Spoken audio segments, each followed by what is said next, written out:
Magandang umaga, tanghali, hapon, gabi sa sign ng Cancer with water elements. Lala Baby nagpapakilala po. Isa lang pong like, shares, and subscribes yan. Okay, bigyan ko kayo ng timeless reading. Ito po is a general, not a personal or private reading. Okay? So tingnan po natin saan po tayo dadalhin ng inyong tarot cards, okay? The energy is the Ace of Wands, okay?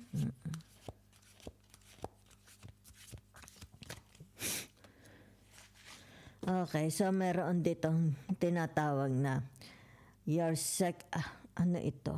Okay, this is your first major arcana, okay? Tinatawag na, okay?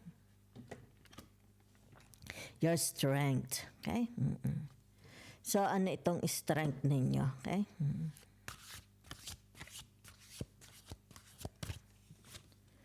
Okay. The Prince of Disc. Yan.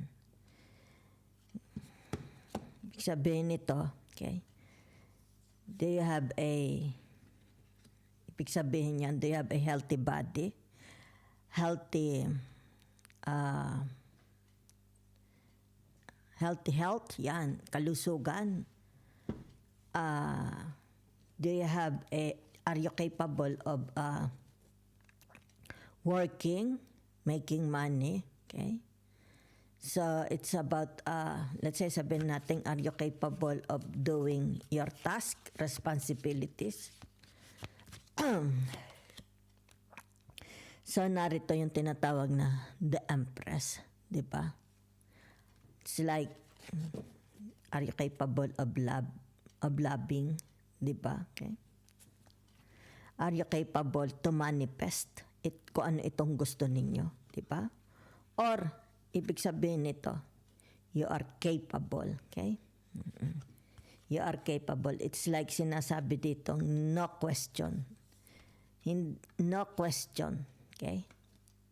Ibig sabihin nito, kaya mong mag-manifest, di ba? Yan. Ng gusto mo, okay? Let's sabihin na nating gaining popularity, gaining wealth, di ba? Gaining love. So, gagamitan ko, ha? Okay. Ng ibang tarot. Saan ito? So, ibig sabihin nito, dalawa yung inyong major arcana, okay? What you are capable of. It's like you are saying, don't ask, okay? Don't question me because I'm capable of doing things, okay? Like kagaya ng pag-ibig, kayamanan, trabaho, pera, kaibigan, di ba? Yung tinatawag, I am capable to make friends. I am capable to love, okay? I am capable to share what I have, di ba? Okay.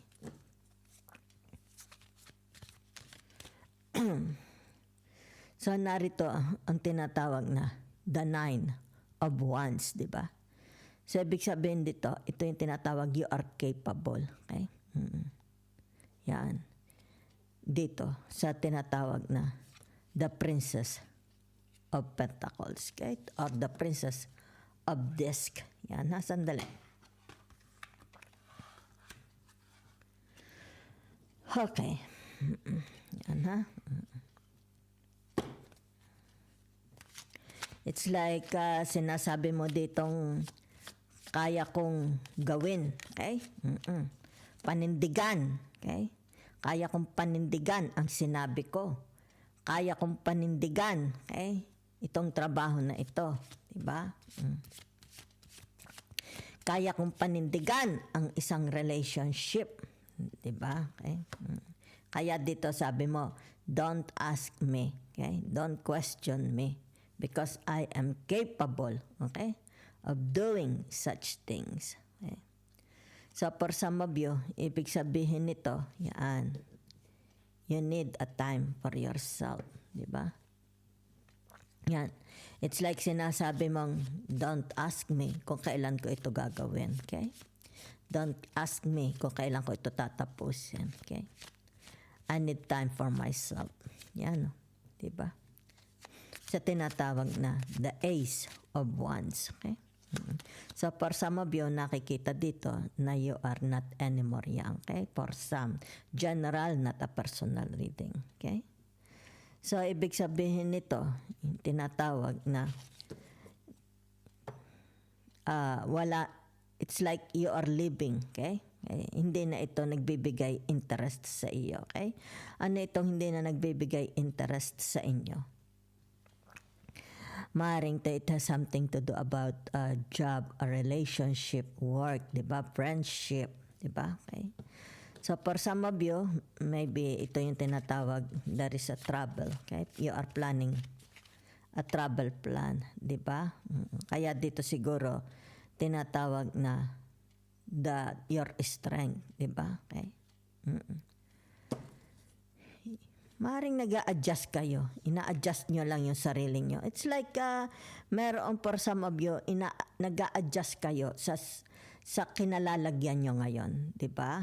Okay. Kasi meron ditong tinatawag pagtatapos. Diba? The end of a cycle. Maybe sabihin na nating magpe-pension na kayo. Diba? So, kumbaga dito, ina-adjust nyo lang yung sarili nyo, okay? Yan. It's like a new life, a new situation, di ba? Yan. Kasi kumbaga dito tinatawag, graduate na siya, di ba? Sa kanyang trabaho. Sa kung ano man itong, it's like a career, di ba? A profession, tapos na siya, okay? So, ibig sabihin, ito yung kanya mga nagawa, achievements sa buhay niya. So, ibig sabihin ito, nag-a-adjust siya sa bago niyang kapaligiran. Di ba? Okay. Yan. So, meron ditong tinatawag na another major arcana. Okay? The High Priestess. Yan. Okay? Yan. It's about ang nakikita ko dito. Maybe for some of you, sabihin na nating bagong bahay, di ba? Bagong trabaho. It's more about a place, di ba? Surroundings, di ba? Yan, nag-a-adjust kayo. Yan. So for some of you, it's like tinatawag na you are wise. It's about your wisdom. Okay? Are you a teacher? Yan. Kasi narito, okay? Okay. Are you a teacher? Is there a new tinatawag na bagong ano tawag? It's like bagong trabaho, di ba? It's more about teaching. Okay? Yan. Okay. So, ibig sabihin nito yung tinatawag na papasok uli kayo sa tinatawag na relationship or commitment or partnership. Yan ha. So, there is an end of a cycle, an end of a contract, and ito yung tinatawag na bagong kontrata, bagong cycle, a partnership. Diba? So, nakikita dito for some of you, it's about your wisdom. It's about what you are teaching. Maybe you're a teacher, yan na nakikita ko, ha? Are you hinahandle ba ninyo mga halimbawa sabihin natin mga university students, online students, di ba? Yan. Nasa pagtuturo ba kayo? Yan. So, naririto ang tinatawag na, okay, the King of Pentacles. Yan, ha? So, ano itong tinatawag na the King of Pentacles? It's like, sandali lang, ha? Okay. Bata rin nakatalikod. Single siya. For some of you, maaari ito yung tinatawag na single, okay? Wala kayong mga kapartner, di ba? Maybe for some of you, ibig sabihin nito, you are looking forward for a new relationship. Yan. So, okay. Ibig sabihin nito, you are looking forward to meet your new kapartner, your new soulmate, di ba? Ibig sabihin nito, gusto nitong pumasok. Maybe, ibig sabihin nito, you learn, you are tinatawag na pinag-aaralan mo. Okay? Pinag-aaralan mo ang tao na ito bago kayo pumasok sa tinatawag relationship, di ba? Okay? It's about service, okay? It's about what you can do, it's more about submission, okay? Tinatawag na service, di ba? Okay?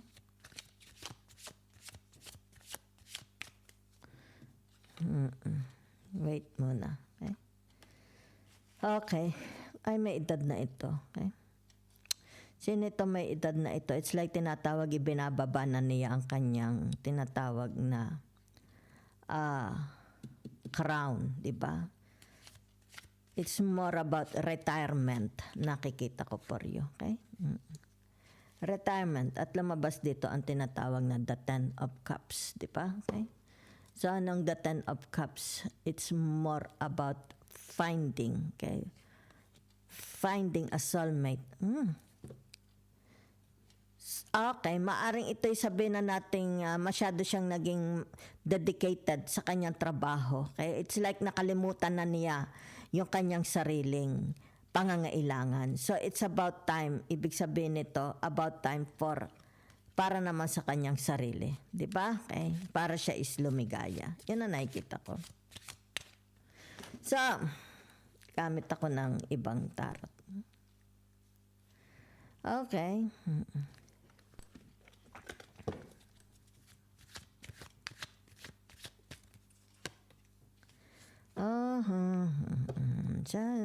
Meron dito, it's like tinatawag na, okay, single siya, okay? What he or she is capable of. Yan, okay? Kahit matanda na siya, okay? Nakikita dito, tinatawag what this person is capable of.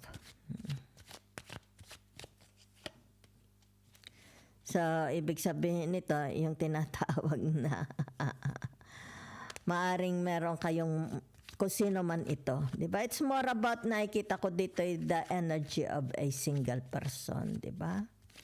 Yan.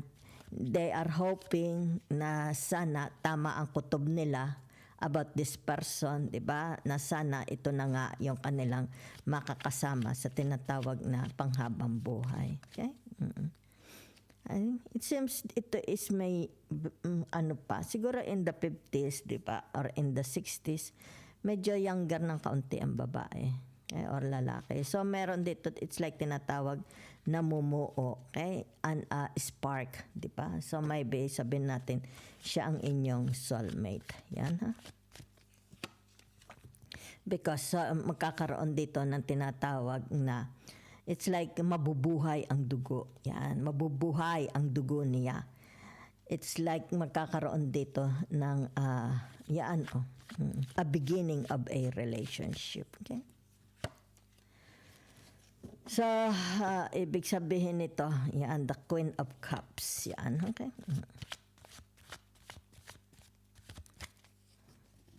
Ayaw niya masaktan ng puso niya, okay? So, what she can do, she wants to share. It's like tinatawag dito, whatever, kung ano ito, it's like she is capable to love, di ba? She is capable to nourish this relationship, di ba? Yan, oh. It's like, kung ano itong gusto niya, ano itong capable siya to share, di ba? Okay? So, sana mag-last itong relationship na ito. It's like tinatawag na, ano ang pangangailangan niya, kaya niyang ibigay. Okay? So, narito na, tinatawag na,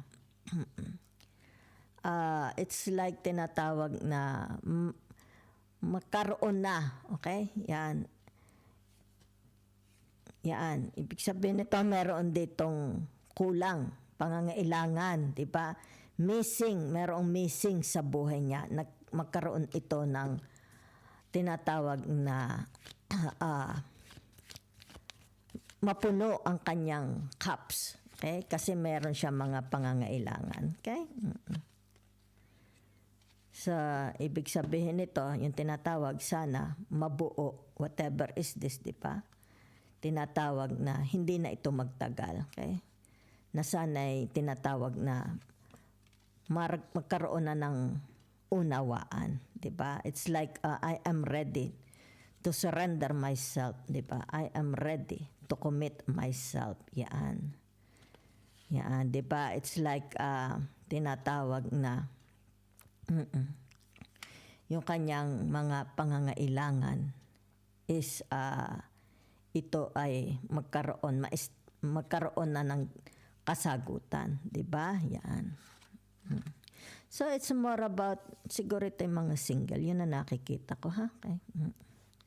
Siguro matagal sila nag-work, wala silang time for themselves. Ngayon na-realize nila na meron din pala silang pansariling pangangailangan. It's like gusto rin naman nilang mapunuan, di ba? Bago mahuli ang lahat, matikman nila itong tinatawag na pag-ibig. Okay?